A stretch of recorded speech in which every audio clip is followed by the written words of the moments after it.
jangan lupa harus tetap tersenyum walaupun hati sedang dalam keadaan hancur. Dan jangan lupa subscribe channel ini dan nyalakan tombol loncengnya. Nah, di video kali ini aku mau ngingetin ke kalian semua. Nah, kalau sekarang ini kan banyak banget ya penipuan, mulai SMS, penipuan SMS gitu, atau mungkin penipuan lewat WA atau lewat telepon. Nah, tapi kalau misalnya kita tuh jeli, teliti dan hati-hati, sebenarnya kita nggak gampang kena tipu gitu. Nah, sekarang ini yang baru marak itu ada penipuan SMS yang pakai berbahasa Jawa gitu Pak. Jadi SMS yang pakai bahasa Jawa yang mengaku-ngaku saudara atau teman kita dulu, atau mungkin mengaku-ngaku sebagai tetangga kita dulu, atau mungkin yang dari misalnya dari sahabat atau siapa gitu yang mengaku-ngaku, cuman mengaku-ngaku aja gitu.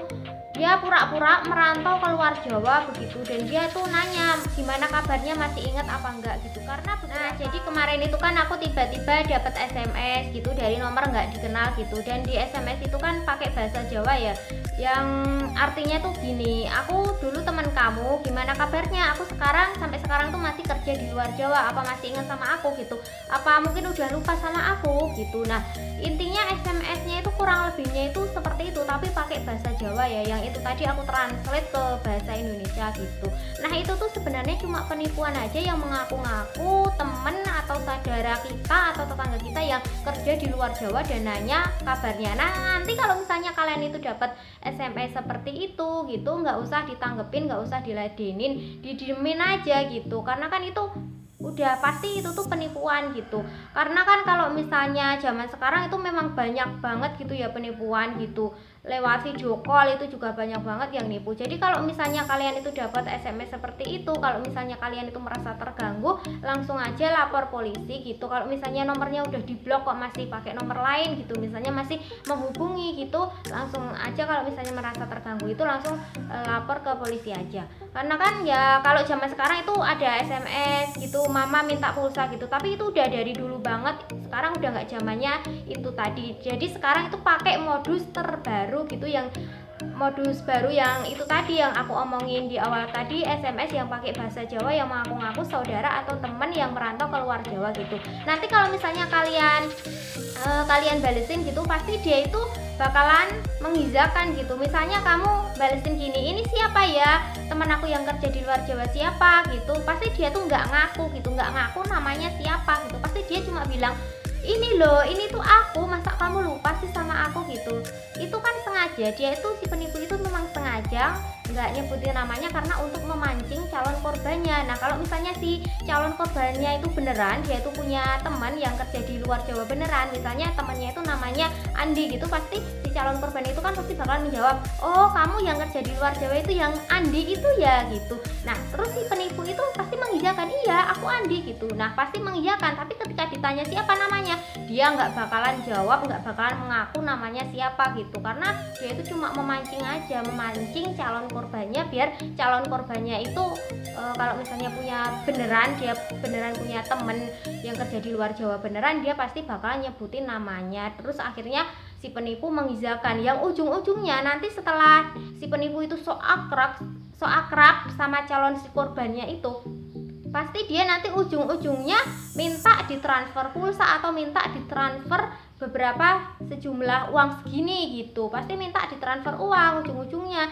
Dan si penipu itu setelah bercakap-cakap lama lewat SMS, dia udah merasa akrab sama si calon korbannya itu, nanti pasti si penipunya itu bilang gini, ini kan aku kerja di luar Jawa dan baru aja kena PHK gitu, dan aku tuh mau pulang ke kampung halaman tapi nggak punya uang gitu, boleh nggak aku tuh minjem uang kamu. Nah, seperti itu, dia kan mengaku-ngaku yang sebagai Andi, teman kamu yang kerja di luar Jawa itu tadi. Nah, kalau misalnya kalian itu percaya, nah kalau misalnya setelah itu percaya terus kalian beneran transfer uang ke nomor itu, ke yang ngaku-ngaku sebagai Andi teman kamu itu tadi, setelah itu kamu bakalan diblok karena itu udah pasti penipuan gitu. Karena beberapa waktu lalu temen aku juga ada salah satu gitu yang jadi korban, dan dia itu percaya, dikiranya itu beneran temennya yang kerja di luar Jawa, terus akhirnya dia itu beneran mau meminjamkan uangnya, terus setelah itu terus diblok gitu nomornya.